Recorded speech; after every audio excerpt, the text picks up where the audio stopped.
नमस्कार.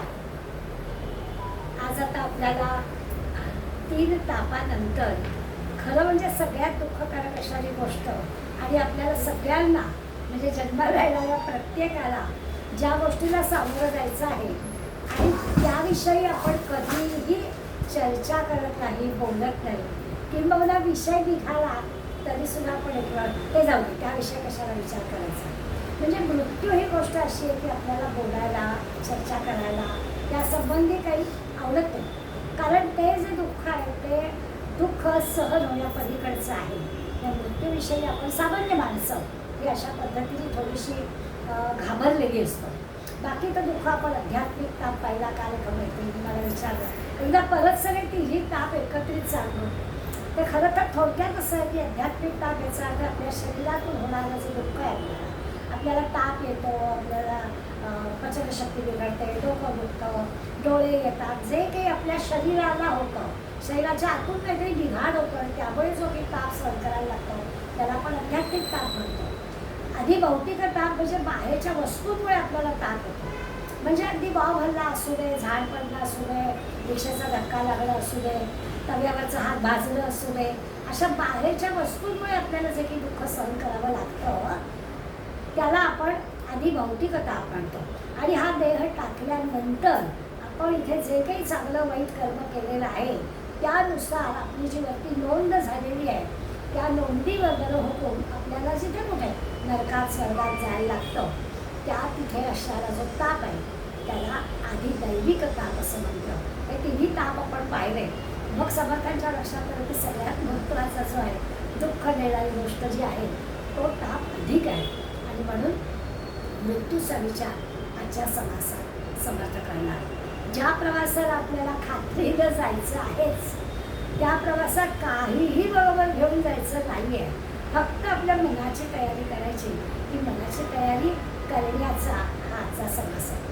आपल्याला सगळ्यांना नचिकेताची गोष्ट माहिती आहे, त्याची आपण एक स्मरण करूया आणि मग पुढे जाऊया. हा जो नचिकेत आहे त्याच्या आधीच्या 4 पिढ्यांचा विचार केला तर गौतम ऋषींच्या वंशामध्ये वाजश्रवा नावाचे ऋषी होते. वाजश्रवा या नावामध्येच वाज याचा अर्थ अन्न आणि श्रवा याचा अर्थ दान करणं. दानाने प्राप्त झालेलं जे यश आहे हे या वाजश्रवाला मिळालं होतं. खूप सारं ऋषी असतो ना, खूप सारं अन्नदान त्यांनी केलं होतं. या वाजश्रवानं विश्वजित यज्ञ केला. म्हणजे साधारणपणे राजे विश्वजित यज्ञ करतात, पण या वाजश्रवा ऋषींनी पण विश्वजित यज्ञ केला होता आणि अमाप अन्नदान त्यांनी केलं. या वाजश्रवांचा जो पुत्र त्याचं नाव अरुण आहे, याने पण हीच वडिलांची परंपरा चालली आहे. अरुणाचा जो मुलगा उद्दालक यानेही वडिलांची परंपरा म्हणजे दानाची, अन्नदानाची परंपरा चालली आहे. आणि म्हणून पुराणामध्ये या गौतम ऋषींच्या वंशातले तिन्ही ऋषी हे फार प्रसिद्ध आहे. या उद्दालकाचा जो मुलगा आहे तो नचिकेता आहे. सगळ्यांना गोष्ट माहिती आहे, त्या गोष्टीत शिवूया नको. गोष्ट थोडक्यात अशीच आहे की हा सुद्धा अशाच पद्धतीनं दान करत होता, नचिकेताचे वडील उद्दालक. आणि देताना येणाऱ्या प्रत्येकाला द्यायचं आणि त्यामुळे जे असेल ते द्यायचं. नचिकेतासारख्या अत्यंत बुद्धिमान असणाऱ्या, जागरूक असणाऱ्या मुलाच्या लक्षात आलं की भाकणगाई पण बाबा दान करतायत. आणि मग त्यांनी वडिलांना विचारलं की ह्या दानाचा उपयोगच नाही. भाकड गाय दिली तर त्या गाईचं काय करणार तो बिचारा ज्याला दान दिला तो माणूस. असा विचार केल्यानंतर राग आला वडिलांना आणि वडिलांनी नचिकेताने पुन्हा प्रश्न विचारला, मग तुम्ही जर अशा भाकड गाई पण कोणाला देतात मग मला कोणाला देणार. आणि मग या प्रश्नाचं उत्तर स्वाभाविकच रागाच्या भरात उद्दालकाने दिलं, देणार आहे तुला यमदेवाला दान. आणि मग यमदेवाला आपले वडील आपल्याला दान करून टाकावे, हा यमदेव आहे तरी कोण असा विचार करून नचिकेताचा सगळा बालपणाचा प्रवास आपल्याला माहिती आहे. उपनिषदामध्ये कथा आहे, नचिकेताने 3 दिवस 3 रात्री यमदेवाच्या भेटीची तपस्या केली. अन्न नाही, पाणी नाही, झोप नाही, असा हा एवढासा बालयोगी. आणि मी बाळ बघतो आहे. यमदेवाच्या लक्षात आलं, यमदेव प्रसन्न झाले आणि यमदेवाचे 3 रात्री तू माझ्या भेटीसाठी एवढा वाट बघत होतास, तुला मी प्रसन्न झालो आहे आणि तुला हवं ते माग. आणि आपल्याला माहिती आहे त्यांनी काहीही भौतिक गोष्टी मागितल्या नाही. पहिली गोष्ट मागितली की वडिलांचा माझ्यावर राग आहे आणि म्हणून माझे वडील पुन्हा माझ्यावर प्रेम करतील असा पहिला वर द्या, त्यांच्या मनात माझ्याविषयीचा राग जाऊ नये, ही पहिली गोष्ट मागितली. लगेचच यमदेवाने ते मान्य केलं. पण महत्त्वाची गोष्ट जी मागितली त्याच्याशी आपला आजचा संबंध आहे.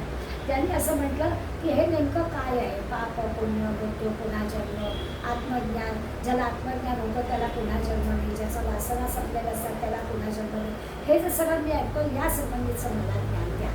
आणि यमदेवाने म्हटलं इतका लहान मुलगा आणि हे आत्मज्ञान मागतो आहे, हे ज्ञान त्याला देण्यापेक्षा त्याला भौतिक गोष्टी सगळ्या देतो, अगदी तुला हवी ती संपत्ती हवं ते सगळं सुख तुला देतो, पण हे नको मागू. आणि तो मात्र हटूनच बसला. असा सगळा प्रसंग उपनिषदामध्ये वर्णन केला जातो. या नचिकेताला मृत्यूचं रहस्य काय आहे जाणून घ्यायचं होतं इतक्या लहान वयामध्ये. म्हणजेच एका अर्थाने आत्मतत्व. आपण मृत्यू शब्द वापरला की आपल्याला वाटतं की हे काय, तर असं याचा अर्थच असा आहे की आत्मज्ञान म्हणजे काय ते जाणून घेणं. याचाच अर्थ आत्मा अमर आहे, आपण देह घेऊन आलो आहे, हा देह टाकायचाच आहे, कितीही त्याच्या प्रेमात असले तरी तो काही राहणारच नाही आहे वगैरे वगैरे. आणि जसं आता या 3 तापांचा विचार करताना आपण यादीच्या यादी पाहिली, ज्या अधिभौतिक ताप, अधिभौतिक तापाची किती उदाहरणं आपण पाहिली, आध्यात्मिक तापाची उदाहरणं पाहिली. ही समर्थांची खासियत आहे की एखादी गोष्ट तुम्हाला पटवून देण्यासाठी ते असं भरपूर यादी करून दाखवतात की बघा हे असं आहे. तसं इथे पण आपल्याला दिसेल की मृत्यूचा विचार करताना मृत्यू कुणालाही टाळता येणार नाही हा मुद्दा पटवून दिला आहे. आणि मग टाळता येणार नाही आहे, येणारच आहे, मग तो दुःखी होऊ नये. म्हणजे आपण आपल्या प्रत्येकाला इच्छा असते की आपण असं शरपंजही पडू नये, अंथरुणाला खेळून राहू नये. यायचं असं तर पटकन येऊन दे, काही बिघडत नाही आहे, कारण जायचं आहेच. ही जी प्रत्येकाची आंतरिक इच्छा असते, कुणालाही अंथरुणाला खेळलेला मृत्यू नको आहे.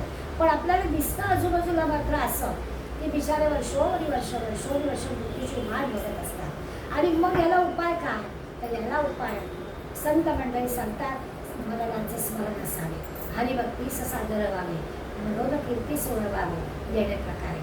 असं त्या प्रसंगात याचा विचार आजच्या समासात करायचा. त्यामुळे तसा अगदी आपल्या जवळचा विषय असा आहे, ज्यात सेम रोग मृत्यू प्रत्येक जन्माला आलेल्याला करायचंच आहे. मग त्या मृत्यूचं भय वाटून चालणार नाही. जी गोष्ट अटळ आहे, अगदी किती जरी कटू सत्य असलं तरी ते आहेच आहे, तर त्याला काही पर्याय नाही आहे. आणि अलीकडल्या काय म्हणायचं कलियुगाचा विचार केला तर सगळीकडे आपल्याला जे काही हवं आहे ते लाच देऊन मिळवता येतं. या यमदेवाला लाच देऊन पण काही मिळवता येणार नाही. त्यामुळे इथे काही पर्यायच नाही. या गोष्टीला प्रत्येकाला सामोरं जायचंच आहे. आणि मग त्या आनंदाने जावं. तुकाराम महाराज म्हणतात की मृत्यू हा कसा आहे तो सोहळा करून टाकावा. सोहळा जर करायचा असेल तर आपल्याला हरिभक्तीस सादर व्हावे, हाच मार्ग आहे असा त्याचा अर्थ. आता निरनिराळ्या लोकांचं उदाहरण म्हणून आपण जर घेतलं तर आपल्याला माहिती आहे की सगळेजण जरी याच पंथाने गेले असलं तरी संतांचं जे जीवन आहे ना ते अतिशय मृत्यूच्या वेळी सुद्धा सुंदर झालं. आपल्याच घरातलं उदाहरण देऊ नये, पण माझ्या वडिलांचं शोधागडीमध्ये संतांच्या समोर देहांत झाला आणि आपले अण्णा निवारे माझे वडील गेले तेव्हा आले तेव्हा स्मशानामध्ये ज्यांची श्रद्धांजलीची भाषणं झाली तेव्हा अण्णांनी 2 वाक्यात भाषण केलं. ते म्हणाले, आज मला बाळासाहेबांच्या मृत्यूचा हेवा वाटतो. या वाक्यातच आलं की अशा पद्धतीने अखेरच्या क्षणापर्यंत कार्यरत राहणं आणि सहजपणानं हा देह आहे हा सोडून जाणं, आनंदाने सोडून जाणं हा सोहळा आहे. आणि हा सोहळा ज्याला प्राप्त झालेला असतो त्याचं जीवन सार्थकी लागलं असं आपण म्हणतो. या दृष्टीनं या मृत्यूकडे आपल्याला पाहायचं आहे. तर आपल्याला सभोवताली जे दिसतं ते फार त्रासदायक दिसतं. किती वृद्ध मंडळी असं म्हणतात की देवा आता मला यातून सोडव बाबा, आता नाही आणखी मला राहायचं अशी प्रार्थना करतात. कारण तो देहामध्ये जो जीव अडकलेला आहे तो जीव तिथून सुटत नाही. आणि काय वासना राहिली आहे, काय इच्छा राहिली आपल्याला कळत नाही. परंतु खरं तर वासांची जीवनामध्ये आपल्याला सांगते की नवा कपडा मिळाल्यावर आपला आनंद होतो, तशी आपल्याला नवी इंद्रिय नवा देह मिळणार असतो. तर अगदी आनंदाने हा जीर्ण झालेला देह, जुना झालेला देह आपण सोडून जावं अशा पद्धतीचा विचार आपल्याला या मृत्यूविषयी करता यावा, भय दूर व्हावं हा आजच्या समासाचा खरं तर हेतू आहे. समर्थांनी आपल्याला म्हटलं आहे, वीर ओळखावा रडी आणि साधू ओळखावा मरणी. मृत्यू मृत्यू कसा येतोय त्यावर तो माणूस किती सज्जन आहे, किती साधू आहे हे कळतं. आणि जसं युद्धामध्ये वीर मरण पावला तर त्याला जशी गती मिळते, तसं साधूला म्हणजे सज्जनाला कार्यरत अखेरपर्यंत कार्यरत राहून अखेरचा श्वास घेणाऱ्याला गती मिळते. असं सर्वांग सुंदर मृत्यूचं वर्णन समर्थ आपल्या समासात करणार. म्हणजे संतांनी खरं तर आपल्याला जगावं कसं ते तर शिकवलंच, पण मरावं कसं ते पण शिकवलं. म्हणून संतांचे फार मोठे आपल्या उपकार आहेत. 22व्या वर्षी ज्ञानेश्वरांनी संजीवन समाधी घेतली. शांतपणानं आपल्या या देहाचं 22व्या वर्षी काम झालं असं त्याला वाटलं आणि त्यांनी संजीवन समाधी घेतली. आणि समर्थ स्वामी विवेकानंद, तुकाराम महाराज, शंकराचार्य सगळ्यांनी आपापलं कार्य पूर्ण जायला स्वेच्छेनं त्याग केला असं आपल्याला दिसतं. या सगळ्या मंडळींना आपल्या या अखेरच्या क्षणाची आधी माहिती झालेली असते आणि सहजपणानं भगवंताचं नाम घेता घेता ते आपला शेवटचा श्वास घेतात. संगीतांचं आपल्याला माहिती आहे. माझी काय आणि गाडी देवी म्हणालं तरी पण मी आहेच असं त्यांनी म्हटलं. आणि दुःख करू नका, देह जाईल पण मी असं रूपानं तुमच्याबरोबर आहे असं ते सांगितलं. त्यामुळे अखेरचा क्षण हा त्याला माहीत होता. रामरायाचं स्मरण करता करताच ते अखेरचा श्वास घेतला असं आपल्याला दिसतं. त्यामुळे संतांचं जे आहे ना, संतांचा मृत्यू नाही आपण म्हणत, त्याला महानिर्वाण किंवा महासमाधी असं म्हणतो. या अर्थाने संतांच्या आणि सामान्य आमच्या फरक आपल्याला कळेल. एक गोष्ट नक्कीच असते की या संतांच्या मृत्यूमध्ये पुढल्या जन्माची बीजं नसतात. म्हणजे त्यांची काही वासना राहिले नसते, ते काही महत्त्वाच्या कारणासाठी तुम्हा आम्हाला मार्गदर्शन करण्यासाठी म्हणून ते आलेले असतात. संत हे भूलोकावरचे देव आहेत असं आपण म्हणतो. या अर्थाने आपल्याला देवाने किती सांगितलं तरी समोर पाहिजे ना. मग संत आपल्याला देहरूपामध्ये येऊन भगवंताला जे हवं आहे तेच आपल्याला सांगतात. त्यामुळे भूदेव त्यांना मिळतात. भूवर जमिनीवरच आहे, पृथ्वीवरच आहे, तुमच्या आमच्यासारखे राहणारे, तुमच्या आमच्यासारखं सामान्य जीवन जगणारे, पण ते देव आहे. अशा संतांच्या वासनाच नसतात. त्यामुळे त्यांचा मृत्यू हा पुनर्जन्मासाठी नसतो. त्यांचा जो मृत्यू आहे त्याच्यात पुनर्जन्माची बीजच नसतात. त्यांना तो मृत्यूचा म्हणजे मुक्तीचा एक आनंदाचा अनुभव ते घेत असतात आणि पुन्हा जन्म घ्यायचा प्रश्न असतो. आणि संतांचा जो जन्म होतो, तुमच्या आमच्यासाठी जो जन्म घेता तो सन्मानपूर्वक जन्म असतो. काही विशिष्ट कारणाने विशिष्ट हेतूनं ते या पृथ्वीवरती आलेले असतात असा लक्षात घ्यायचा अर्थ म्हणजे आपल्याला कळेल. आणि म्हणजे तुम्हाला मागं शेवटचा दिवस गोड व्हावा. तर शेवटचा दिवस गोड व्हावा ही कशी शक्यता आहे? दुःखदायक आहे, यातना देणार आहे. ते म्हटलं नाही, शेवटचा दिवस गोड व्हावा, अगदी आनंद व्हावा. जाणाऱ्याला आणि जे बघणार आहेत त्यांना सुद्धा की हा जातो आहे हा आता आनंदाचा सोहळाच आहे. या पुण्यजन्माच्या चक्रातून सुटण्यासाठी आपल्याला सुद्धा हा सोहळा समजून घ्यायचा आहे. आपण असा विचार करतो की हा जो भूलोक म्हणजे पृथ्वी आहे, मर्त्य लोक ज्याला म्हणतात, या मर्त्य लोकांमध्ये जन्माला येणारा प्रत्येकजण जातो असं पण म्हणतो. अगदी रावण, हिरण्यकश्यपूने सुद्धा मृत्यू टळावा म्हणून अनेक प्रयत्न केले. वर मागतानाच घरात नको, बाहेर नको, पाण्यात नको, मध्ये नको आणि म्हणून तर उंबरठ्या दिवसा नको, रात्री नको, किती हिरण्यकश्यपूने विचार करून देवाकडे वर मागितला होता. परंतु तरी देखील भगवंताने त्याला मारलंच. त्यामुळे मृत्यू अटळ आहे. किती जरी प्रयत्न केले तरी त्याला दुसरं काही शक्य नाही. दुसरं असं आहे की एकीकडे मृत्यूचं दुःख असतं आणि एकीकडे जन्माला येण्याचा आनंद असतो. म्हणजे जे जन्म मृत्यूचं चक्र आहे ते चक्र समाजामध्ये सतत चालूच असतं. ते चालू राहायला पडावं. मृत्यू झालेच नाही आणि जन्म येत राहतील असं कसं चालेल? आधीच या पृथ्वीवरती कोण गर्दी आहे, त्याच्यात काय होणार? त्यामुळे मृत्यू येणार, नवीन जागा तयार होणार, मग नवीन मंडळी तिथे येणार. हे स्वाभाविक चक्र आपल्याला माहितीच आहे.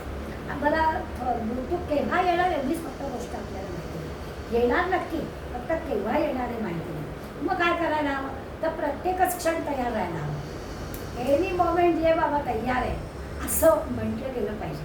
अशा प्रकारचा विचार प्रत्येक क्षणाला आपल्याला मृत्यूला सामोरं सहजपणानं आनंदाने जायचं आहे हा विचार आपल्याला करायला पाहिजे. अशा अर्थाने माणसाने त्याच्या स्वागताची तयारी करावी असं समर्थ आपल्याला सांगतात. मग अशा वेळेचं मरणाचं स्मरण असावं आणि मग सोपं पुढं लगेच होईच आहे. हरिभक्तीचं साधन राहावं. हे स्मरण ठेवायचं आणि करायचं काय? तर येणारा प्रत्येक क्षण वाया न घालवता त्या हरिभक्तीच्या स्मरणात घालवावा. असं केलं तर ही एक एकच पद्धत आहे.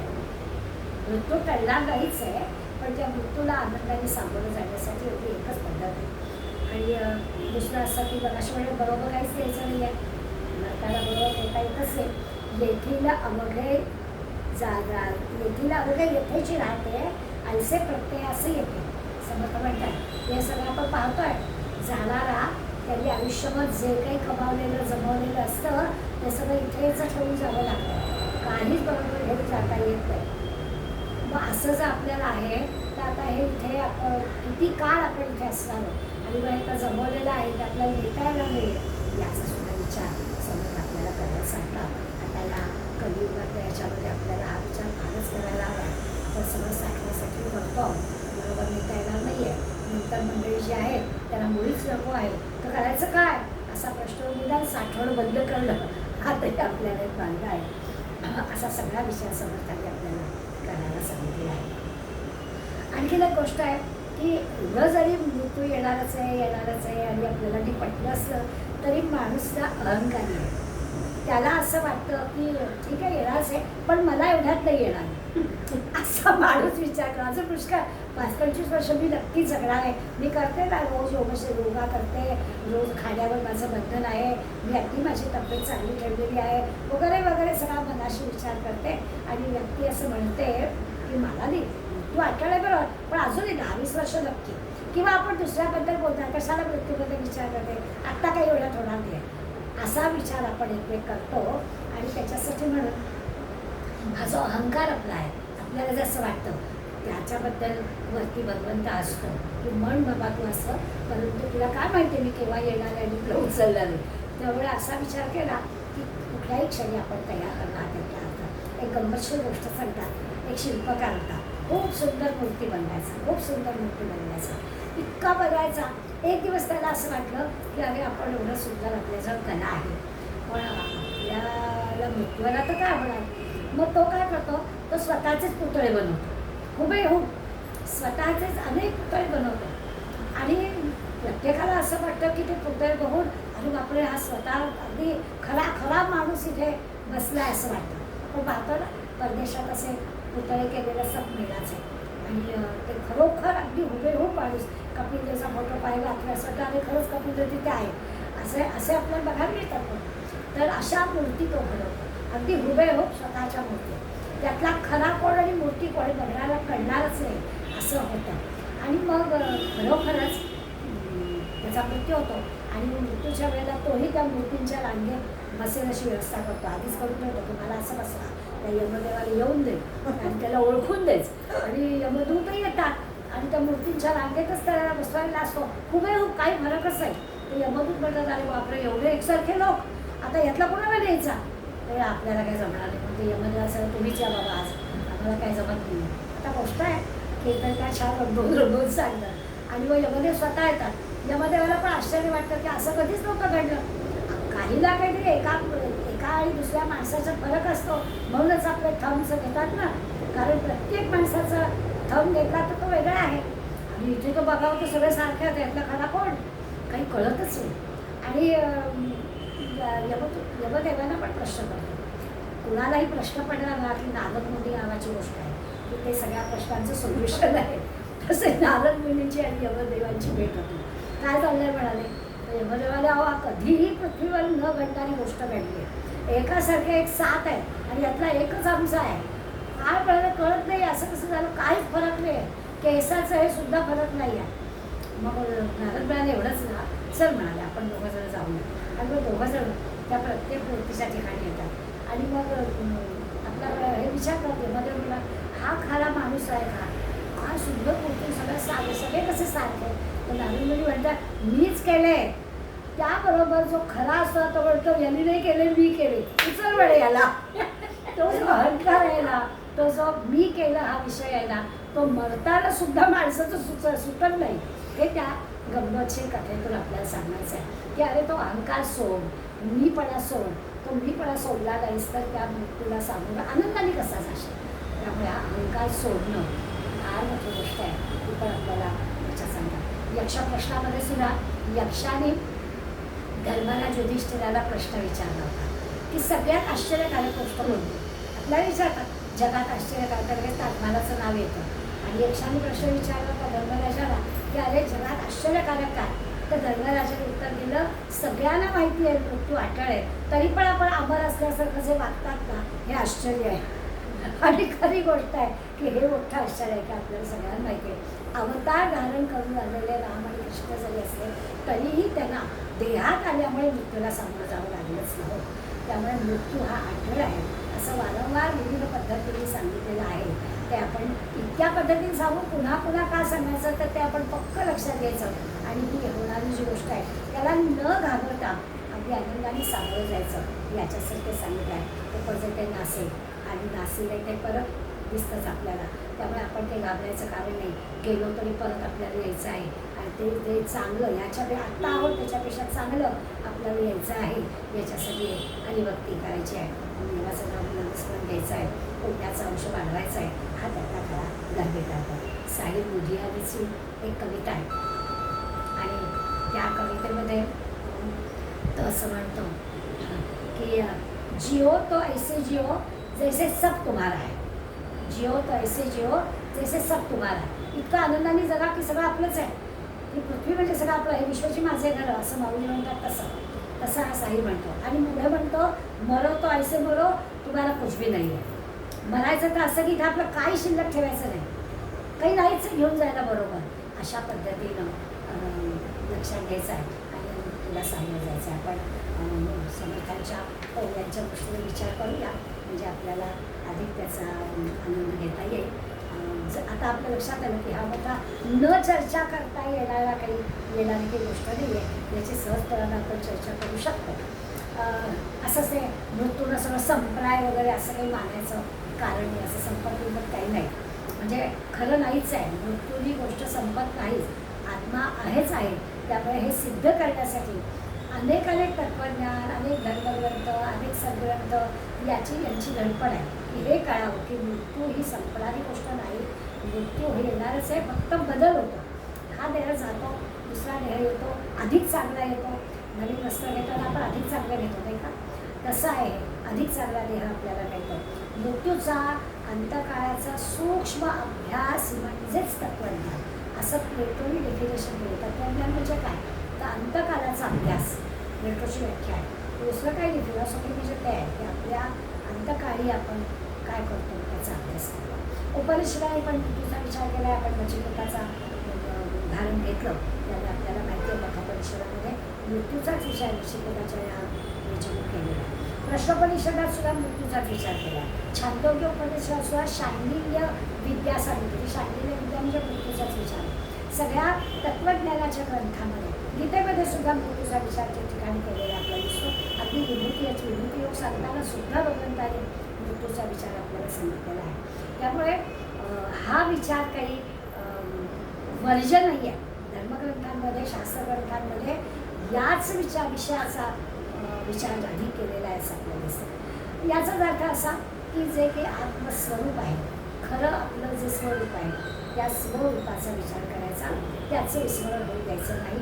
आणि मग तो विचार केला म्हणजे खऱ्या आनंदाचा, समाधानाचा अनुभव आपल्याला मिळतो.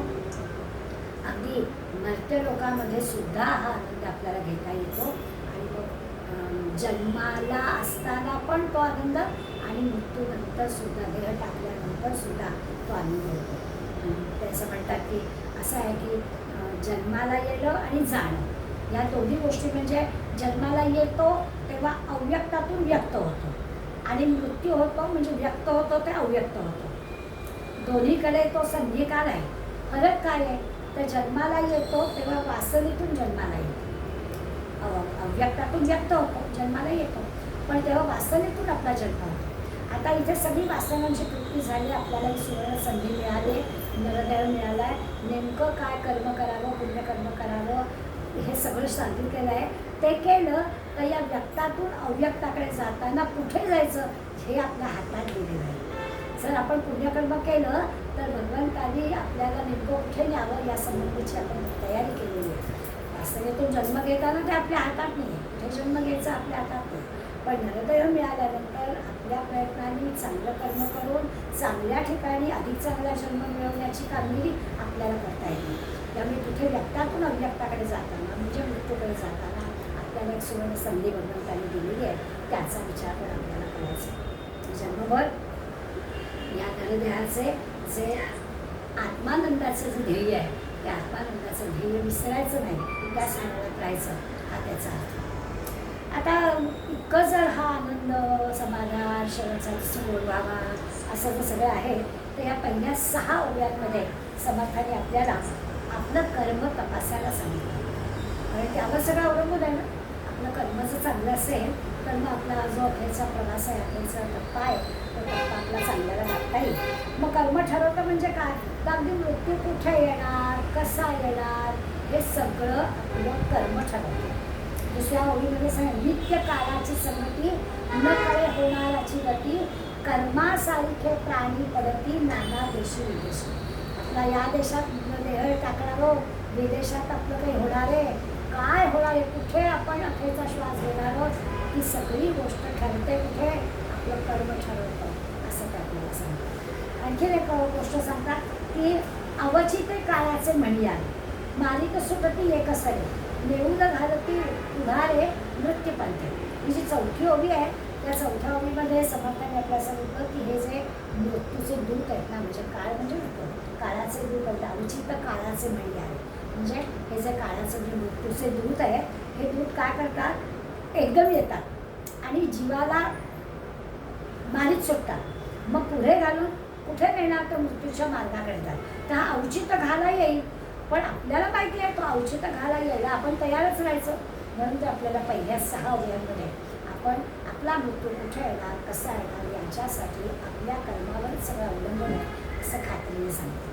आता पुढल्या 7 ते 35 ओव्या त्यांनी आपल्याला दिले की इथे मृत्यू अटळ आहे.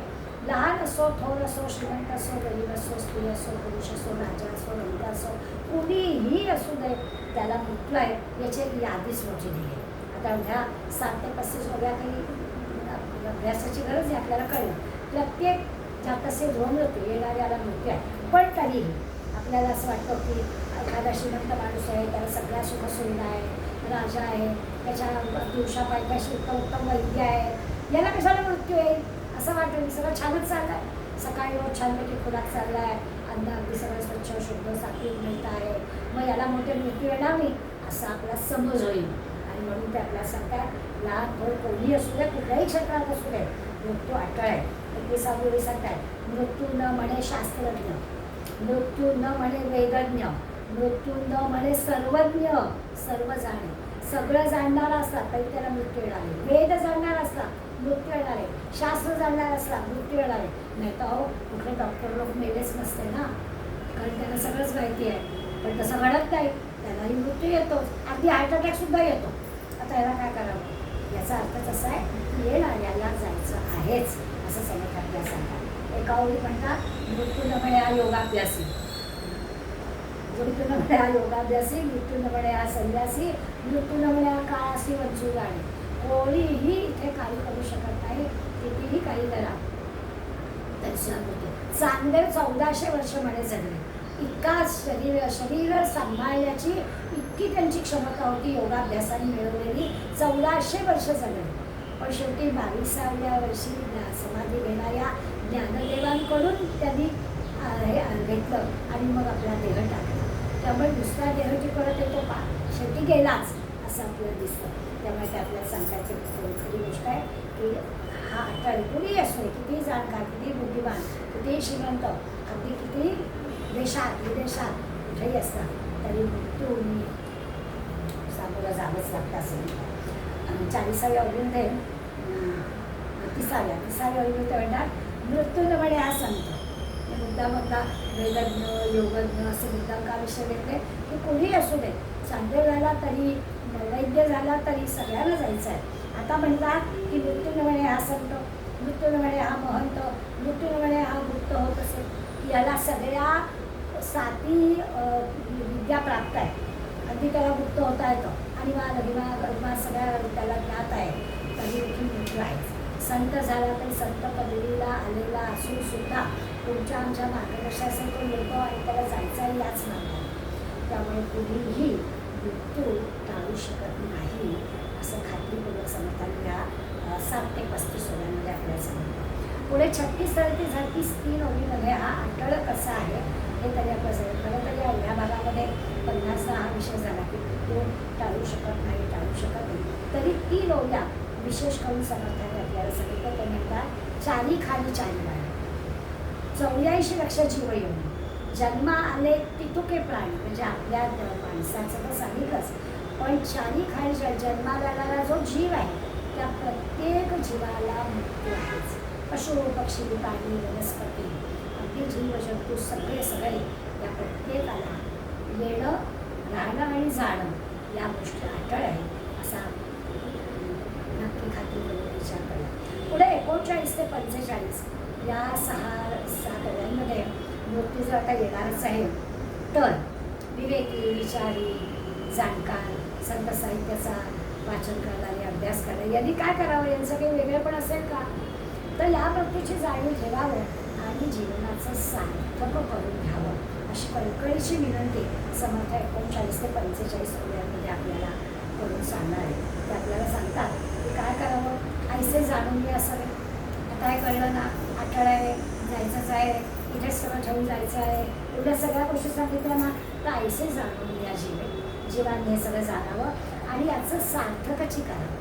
मग मिळालेल्या ह्या नवदेहाचं सार्थक करावं आणि मरोन उरवावे कीर्ती रूपे, असं काहीतरी करावं की आपण देह टाकल्यानंतर आपल्याबद्दल चांगलं बोललं जाईल, एवढा तरी विचार आपण करावा आणि आपल्या जीवनाचं सार्थक करून घ्यावं असं ते आपल्याला कल्पना सांगतात.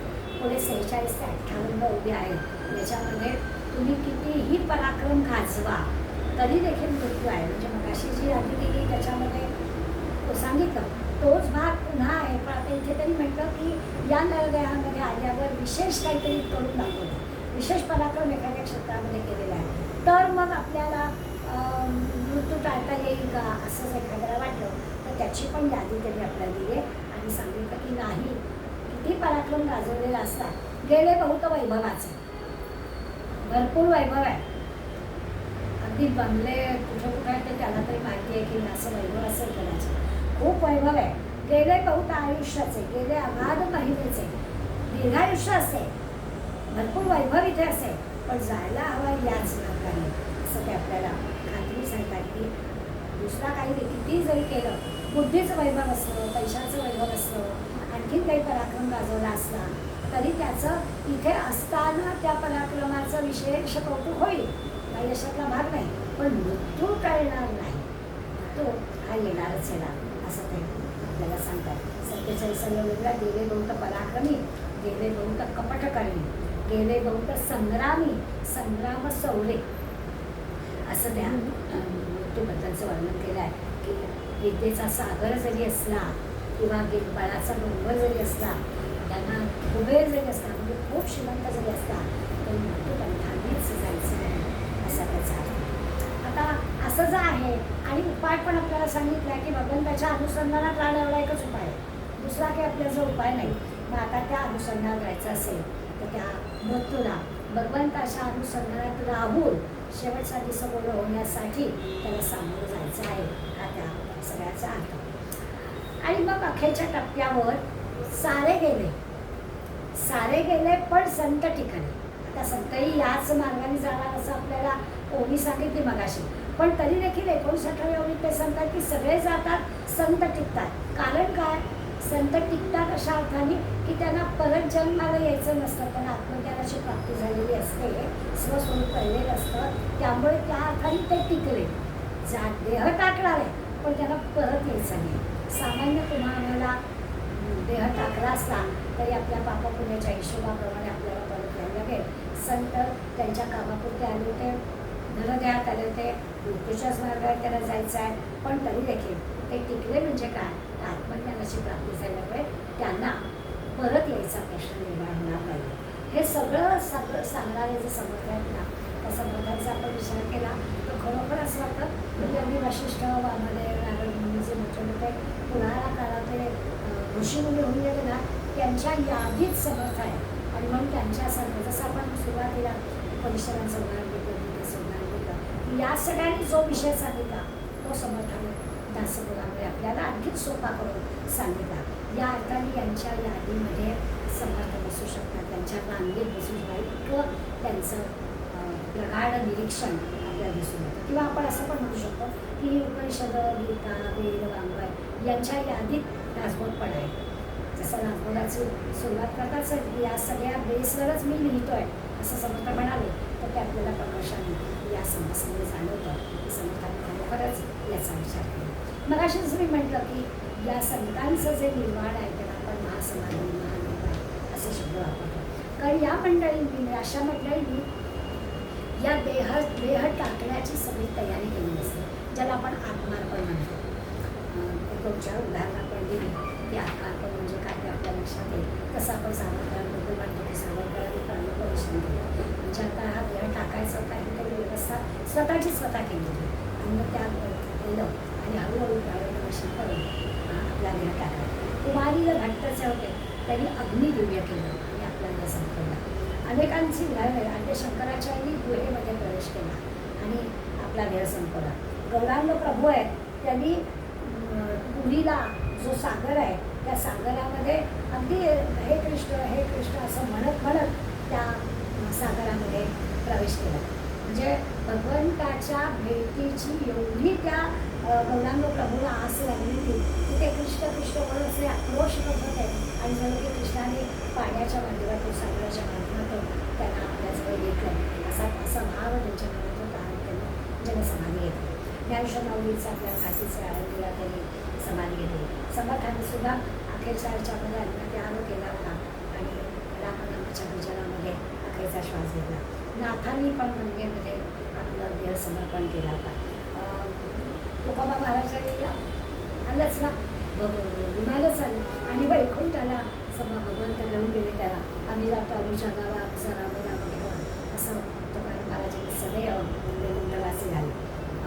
अशा निरनिराळ्या लोकांचा मृत्यूबद्दलचा एक असा आनंदाचा जाताना आनंद स्वतः घेऊन आणि आपल्या सगळ्यांना देऊन गेले.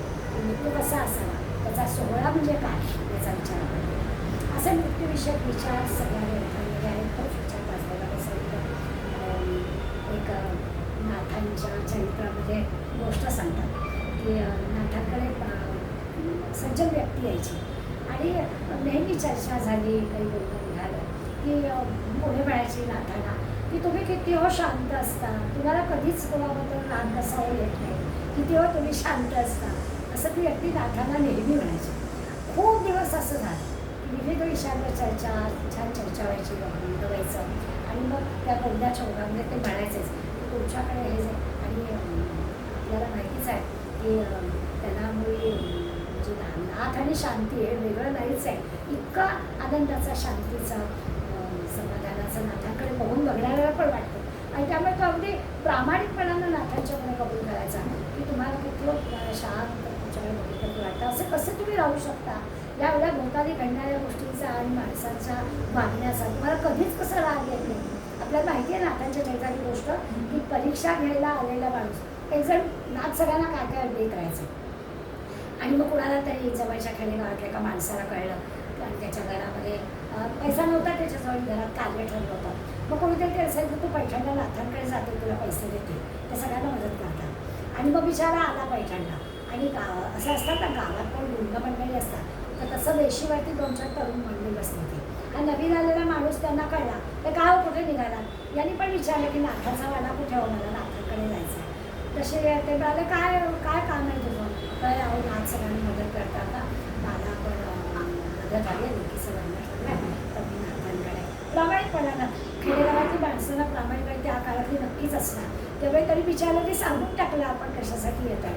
आता हे जे काही वेशीवरती गुंड मंडळी होती त्यांना जरा खूप खुणखुणी आली की जरा गंमतच करणार. ते मला किती पैसे देणार, मग त्यांनी काहीतरी आकडा सांगितलं असेल. त्यावेळेला तुला आम्ही देतो एवढे पैसे, पण आमचं एक काम कर. त्यामुळे काय, त्या नाथाला राग आणून दाखव, त्याला नाथाला राग आण, तुला जेवढे पैसे आहेत तेवढे आम्ही देतो. ह्याला वाटलं की राग आणायला काय आपल्या हातातली गोष्ट आहे. एखादा राग काय आपण काही वागलं की राग येणारच ना. आपण सारे रस्त्यावरून चाललो आणि रस्त्यावरचा रिक्षावाला थोपला तरी आपल्याला राग येतो आणि आपण काहीतरी 2 शब्द बोलतोच की. तर तसं राग येणं काय अवघड काहीच नाही आहे. मग म्हणाला नक्की देणार ना, अगदी नक्की देणार नाही, तू फक्त त्याला राग आणून दाखव, ते वाड्याच्या बाहेर येऊन तुझ्या अंगावर ओढू दे, लगेच तू म्हणशील वेळ पैसा मी तुला देतो. आणि म्हणला नाथांच्या घरी गेला आणि तो नाथांनी काय येणारे वेळा प्रत्येकाचं आनंदाने स्वागत करायचं, पंक्तीला जेवायला घालायचं. नाथांचं रोजचं कामच ते होते. गिरीजाबाई पण त्या प्रेमाने सगळ्यांचं स्वागत करायच्या. आणि या माणसाने आता नाथांना राग आणण्याची गोष्ट केली. काय गोष्ट करावी आपण कल्पनाच करू शकत नाही. ते पंक्तीला बसले तर यांनी त्या नाथांच्या गिरिजाबाईंच्या पाठीवर जाऊन बसला वाढताना, जेवायला वाढताना. आता कुठल्या त्या घरामध्ये आलो आणि परक्या स्त्रीच्या नाथांचं काय तर ती म्हणते ती गिरिजाबाई पण नाथांचीच पत्नी. त्यामुळे सांभाळून आलं सगळी पंगत, पाठीवर बसलाय वाढ आपलं. ती पण काही काळजी करू नका, मला सवय आहे. कसा राग आणायचा, शांती ब्रह्म म्हटलंय, राग कसा आणायचा. अशा या नाथांच्या चरित्रातला प्रसंग जरी टोकाचा असला, काल्पनिक असला, काही का असेल ना, पण राग येणंच शक्य नाही. टोकाचं काय सांगायचं की आपल्याला जो एवढ्या केवढ्यावर येतो ना त्यावेळेला आपण आपली परीक्षा करायची रागायचं नाही. असू दे असू दे एवढं आपल्याला मिळण्यासाठी अशा टोकाच्या गोष्टी झाली नाही. आणि हा जो नाथांकडे येणारा माणूस आहे त्याला तो रोज म्हणतोय की कसं तुम्हाला जमतं, कसं तुम्हाला जमतं. एक दिवस नाथांच्या मनात आले आपण याची जरा करूया परीक्षा, कारण हा बाकी सगळा सज्जन आहे, विचार करणारा आहे, चांगला आहे. फक्त याला अजून मधून मधून राग येतो आहे, म्हणून त्याला आपल्याला कसा राग येत नाही याच्याबद्दल उत्सुकता आहे. म्हणून मग ते म्हणतात तुला सांगू का, मला सगळं पूर्ण कळतं, तू आता हा काही रागाबिगाचा मला कसा राग येत नाही याचा काही विचार करू नको. तुझा ना 8 दिवसांनी मृत्यू आहे. अरे बापरे, त्याच्या पायाखालची जमीनच घसरते. 8च दिवस. आणि मग तो काही बोलतच नाही, तो ती बंदच होते त्याची. तो घरी जातो, एकदम शांत होतो, काही घरात कोणाशी बोलत नाही, रागवत नाही, काही नाही. आणि 2 दिवस 3 दिवस 4 दिवस 5 दिवस 8 दिवसांनी पुष्कळ दिवस आता थोडं राहिलाय, थोडं राहिलाय. 8 दिवस राहिले त्यातले आता 5-6 दिवस झाले. आता काय करायचं, आता काय करायचं असा तो विचार. शांत, कुणाही दाखवत होता, आला नाही गेला नाही, माणसं घरातली कुणावरही दाखवत होता. 6व्या दिवशी नाथ त्याच्या घरी गेले. काय कसं चाललंय म्हणाले. काय सांगणार तुम्हाला, तुम्ही हे काहीतरी करून बसलं, मला सांगितलं 8 दिवसात मृत्यू येणार आहे आणि मला म्हणाले काही सुचतच नाही आहे. मृत्यूचं भय किती असतं, त्या मृत्यूच्या भयामुळे हा विचार गप्प होऊन गेला होता, शांत होऊन गेला होता. बोलणं नाही, चालणं नाही, रागावणं नाही, काही नाही. आता म्हणाले हे जे आहे ना हे असंच वागणं ठेव की तुला कळेल मी शांत कसा असतो. काही असं तरी रागवायचं नाही असं ठरव, म्हणजे तुला शांती समाधानाचा अनुभव येईल. काही त्याला मृत्यू वगैरे आला नाही, पण त्या मृत्यूच्या भयाने शांतता म्हणजे काय, समाधान म्हणजे काय, आनंद म्हणजे काय त्यांनी सांगितलं. मृत्यू सर्वाला श्रावण उद्भवश्य भविष्यताम असं भगवंताने सांगितलं आहे की सगळं खरं म्हणजे तोच आहे, सर्वांचा नाश करणारा पण मीच आहे असंच भगवंताने यात सांगितलं आहे. त्यामुळे तो भगवंताचं सगळं करणारा आहे, त्या भगवंताचं सगळं आपल्याला करायला सांगितलं आहे. तर बोला मला माने आम्हाला मेरी काय असं सांगून द्या, म्हणजे आम्हाला काही काय आपली काही आहे, तो आपला भोळेपणा आहे, आपला वेळेपणा आहे असं लक्षात घ्यावं आणि त्या मृत्यूचा विचार करावा असं ते आपल्याला सांगतात. आता मृत्यू मोठं कोण होतं असा जर विचार केला तर असो ऐसे सकाळी गेले, मग असे आपण म्हटलं की असो ऐसे सकाळी गेले परंतु एकच राहिले. त्या संतांचा आपला विचार करायचा. नाथ शांती ब्रह्म आहे, नाथांनी सगळ्यांना अशा पद्धतीनं आपल्यासारखं करण्याचा देहात असेपर्यंत प्रयत्न केला. देहात नसताना पण त्यांच्या नुसत्या ग्रंथांनी आणि चरित्रांनी आपण तो आपल्यामध्ये यावा असा प्रयत्न करतो. याचा अर्थच असा आहे की हे एकदा आत्मज्ञान आपल्याला कळलं की मग वासना समजतं. मला काही हवं आहे, मला काही मिळवायचं आहे असं भौतिक गोष्टींच्या वासना राहत नाही. कुठलीही देहाकडून कसलीही अपेक्षा आपल्याला राहत नाही. आणि मग खऱ्या अर्थाने त्या म्हणजे मनाला देहाला काही अपेक्षा न ठेवता जर आपण राहिलो तर हा शांतीचा समाधानाचा अनुभव आपल्याला येतो. आणि मग तो मृत्यू जिंकल्यासारखंच आहे, कारण काही नकोच आहे, केव्हाही येऊ दे यमदूतांना आपण रेडीच आहोत असा विचार असतो. अशा आपण पाहिलं की नुसतं शरीर सांभाळणं तर चांगदेवाला आलंच की सांभाळणं. तर शरीर नुसतं सांभाळलं नाही तर त्या शरीराकडून सतत काहीतरी कार्य करून घेणं हे पण आपल्याला करायचं आहे. आणि ते करता करता पुण्यकारक, हितकारक, कल्याणकारक काम करता करता संतांनी जसं सामोरं गेले मृत्यूला तसा त्यांच्या सगळा देह त्याग आपल्याला करता आला पाहिजे. जन्माच्या शोकामध्ये मृत्यूसंबंधी खूप शोक आहे. जीवा कर्मयोगे जन्मी जन्म झाला परिशेवटी काळ घेऊन गेला, असं करी मला भक्ती या राघवाची. पुढे लगेच समोर सांगून टाकलं की असं घडतं, त्यामुळे आता तू बाकी काही बोलू नको, करी मला भक्ती या राघवाची असं सांगून टाकलं. एवढं फक्त सामान्य माणसाने लक्षात ठेवायचं आहे. चार्वाक झाला, चार्वाकाचं तत्त्वज्ञान असं होतं की पुनर्जन्म वगैरे काही नाही, हा देह मिळालेला मौज मजा करून घ्या, अशा प्रकारचं चार्वाकाचं तत्त्वज्ञान होतं. पण चार्वाक मेला का संपला असा विचार केला तर चार्वाकसुद्धा मेला, परत यावं लागलं, त्यांनी मानून न मानू, पण चार्वाकाला सगळं चार्वाकासारखे काही मंडळी असतात की मिळाला ना देह आपण भोगून घेऊया असं म्हणणार, तर त्यांना सुद्धा मृत्यूला सामोरं जावं लागतंच. त्यांना सुद्धा काही असं नाही आहे की बा चला हे संपलं आता पुन्हा नाही, असं नाही. आपण पुण्याच्या हिशोबाप्रमाणे या चक्रामध्ये यावंच लागतं. हिंदू धर्म जन्ममृत्यूचं चक्र मानतं, पुनर्जन्म मानतो, आणि त्यामुळे पुनर्जन्मामुळे समर्थ आपल्याला सांगतात शेवटी कोप न धरावा. मी एवढं सगळं सांगतो आहे आणि त्याचा राग मानू नका, पण तुम्ही आपल्या हरिभक्तीचं साधन व्हा, म्हणजे मग मृत्यूचं भय वाटणार नाही. कारण ही जी मृत्यूभूमी आहे ही खरं तर यासाठी सत्य आहे की या ठिकाणी मृत्यू येणारच आहे, या ठिकाणी सत्य आहे. माऊलींनी सुद्धा एक छान दृष्टांत दिलेला आहे या मृत्यूच्या संदर्भात. माऊली म्हणतात की एखाद्या विषया सुखाचा मोह आपल्याला होतो, काय जरी मोठाली एवढे विषय आपल्याकडे आहेत तर त्या विषयांमध्ये सुख आहे याचा मोह आपल्याला होतो.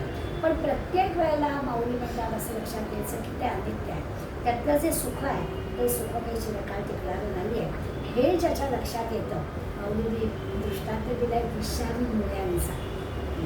झाडाची मुळं असतात ना, त्यातली काही विषारी मुळं आहे, त्या विषारी मुळांना अमृत म्हणणं तसं विषय सुखामध्ये सुख मिळवणं आहे.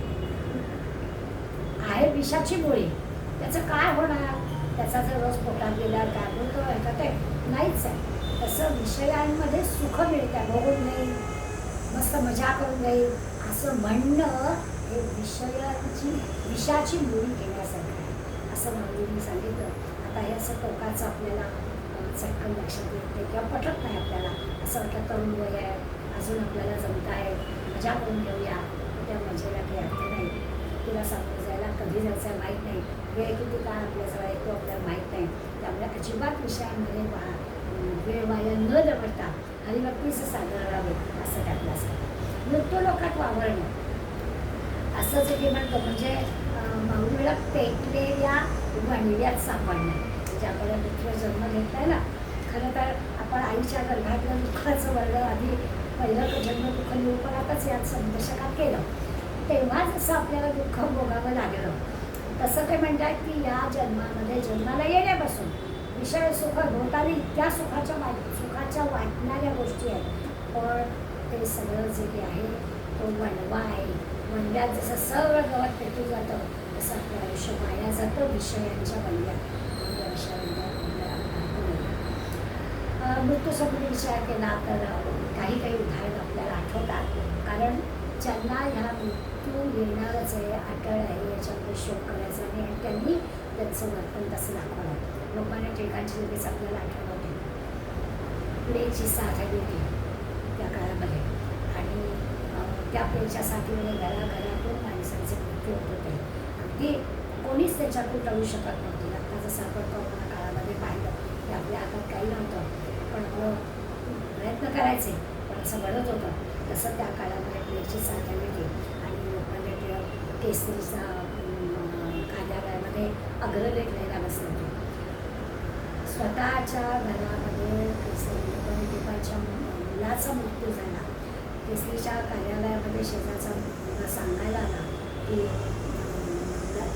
तो घरी चला, परंतु त्या ऐकायला आलं नाही का ऐकायला आलं होतं. कळलं म्हणजे त्याचे की मुलाचं मृत्यूचं दुःख नव्हतं का, ते दुःख होतं, पण विचारी विवेकी माणूस मृत्यूचा हे जे अटळपण आहे ते कसं स्वीकारतो. तर त्यांच्या असं लक्षात आलं की आत्ताच आपण भावनाविवश झालो आणि मुलाच्या मृत्यूमुळे केसरीचा अग्रलेख न लिहिता गेलो तर उद्या अग्रलेख पेपरवर छापून येऊ शकणार नाही आणि अनेक लोकांना जो हा विषय जायला हवा आहे तो जाणार नाही. शांतपणे असते काय त्यांच्या बुद्धीला सुद्धा किती त्रास झाला असेल, पण कल्पना करू शकतो की मुलाच्या मृत्यूचा निरोप आलेला आहे आणि कुठेही त्याचा विचार न करता केसरीचा सगळा आग्रह शांतपणाने लोकमान्यांनी पूर्ण लिहिला, तो केसरीच्या प्रेसमध्ये पाठवला आणि मग आपल्या मुलाच्या मृत्यूचं दुःख त्यांनी व्यक्त केलं. हे असे प्रसंग पाहिले की त्यांना खरा मृत्यू हाताळला ही गोष्ट करण्याचं अनेकांचं आहे. पत्नी वारली, पिता नसे लिहित होते, तुरुंगात लिहित होते, पत्नी वारल्याचा निरोप आला, करू काहीच शकत नव्हते. तुरुंगात असणाऱ्या लोकांना अखेरचं पत्नीचं म्हणजे दर्शन घ्यायला सुद्धा जाऊ शकत नव्हते. गीता रहस्याचं लिखाण नाही थांबलं, ते चालू ठेवलं. ही जी काही मंडळी असतात त्यांचं आपलं लक्षात येतं. राजगुरू महाराजांचं सांगतात की राजगुरू महाराज गावात म्हणजे लिहित होते आणि त्यांचे जे परमशिष्य म्हणजे वर्गानंद वारकीचे वडील त्यांच्या मृत्यूची बातमी आली. शांतपणाने ती बातमी तरी ऐकली, पण भावार्थ म्हणजे जे लिखाण मात्र त्यांनी चालू ठेवल्याचं उदाहरण आपल्याला मिळतं. आम्ही जमशेदपुरात अगदी अलीकडलं उदाहरण आहे म्हणजे त्यांनी देखील 30-35 वर्षापूर्वी शांतराव किर्लोस्कर आमच्या महाराष्ट्र मंडळात आले होते आणि ठिकठिकाणी कार्यक्रम होते. म्हणजे डिस्कोमध्ये टाटाच्या कंपनीत कार्यक्रम होता, पण मराठी माणूस पुण्याहून आलेला आहे म्हणून महाराष्ट्र मंडळाने पण त्यांचा कार्यक्रम ठेवला होता स्वागताचा. सकाळी दिवसभर तिकडे पण कार्यक्रम झाला आणि संध्याकाळी 5 वाजता ते महाराष्ट्र मंडळात यायचं ठरलेलं होतं. आणि खरोखर जेवढा मराठी मोठा माणूस पुण्याहून आपल्या मंडळात येणार मराठी लोक जमशेदपूरच्या स्वागताच्या तयारीत होते आणि आमच्या अध्यक्षाला पुण्याहून तार आली की त्यांच्या पत्नीचा मृत्यू झाला तर लगेच त्यांना पाठवा. आता ती तार त्यांच्या मुलीच्या सेवक होता त्याच्याकडे ते निरोप गेला. त्यांनी ते पाहिलं आणि असं ठेवून दिलं. सगळेच्या सगळे कार्यक्रम दिवसभराचे त्यांनी ही घटना घडलीच आहे अशा पद्धतीनं केली. ती मंडळाचा सुद्धा कार्यक्रम त्यांनी केला आणि सगळे कार्यक्रम झाल्यावर ते पुण्याला गेले. विचार असा केला की आपण गेल्याशिवाय पुढलं सगळं होणार नाहीच आहे. मग आपण इथल्या सगळ्या लोकांच्या उभ्या केलेल्या कार्यक्रमाच्या तयारीला हे करून कसं जायचं, त्यापेक्षा आपण आपली दुःख असंच ठेवूया, कार्यक्रम करूया आणि ही मोठी माणसं अशा पद्धतीने असतात. आणि हे जे आहे मृत्यूबद्दल भय न वाटणं, मृत्यू अटळी असं म्हणणं, मृत्यूला जिंकणं, या सगळ्या जे वाक्प्रचार आपण म्हणतोय त्या वाक्प्रचाराचा अर्थ आहे. त्यामुळे आजच्या समाजाचा जर हेतू काय तर आपल्याला मृत्यूचं भय वाटू नये हा हेतू आहे असं म्हणूया. आणि तो जो अटळ आहे, येणारच आहे, त्याला सामोरं जायचंच आहे, तर ते केव्हाही आला तरी आपण अलर्ट आहोत, तयार आहोत. आपण त्याला असं हे थांब बाबा त्याची द्यायची आणि कावडण्याची गोष्ट आपण आपल्याला सांगत होतो ना, किंवा आपली आजी आपल्याला सांगत होतो, थांब माझ्या बाळाला आंघोळ करते, थांब माझ्या बाळाला पीठ लावते, थांब माझ्या बाळाला भरवते, असं आपण मृत्यूला सांगू नाही शकत. त्यामुळे तो थांबणार नाही आहे असं लक्षात घ्यायचं आणि मृत्यूचं स्मरण ठेवायचं. मरणाचं स्मरण असावे, हरिभक्तीचं सादर राहावे, मरण कीर्ती सोडवावे, वेगळे प्रकारे असं समजतं आपल्याला सांगताय. त्याचं स्मरण सर्व ठेवूया. अखेरचा जो या दशकातला समास आहे तो यानंतर हे सगळं जमायला आपल्याजवळ वैराग्य कसं असायला हवं, त्या वैराग्याचं निरूपण आहे. त्यामुळे वासनांमध्ये अडकू नका. भोवताच्या या सगळ्या ह्याच्यामध्ये सुख नाही आहे, चिरकाल टिकणारा आनंद नाही आहे, जे काही सुख म्हणत आहोत ते दुःख ठाकून आले असं तर सगळं समजत सांगतायत. त्याच्यासाठी लागणारी जी वैराग्याची तयारी हवी आहे ती तयारी पुन्हा समाजात समजतात घेणार आहे. आज इथे थांबूया. धन्यवाद.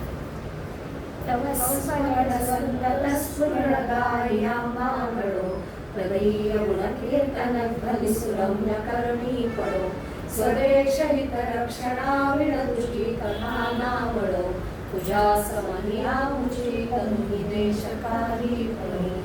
जय जय रवीर सोहम. ओंकार देऊया. स्वस्थ शरीर, शांत चैतन्य.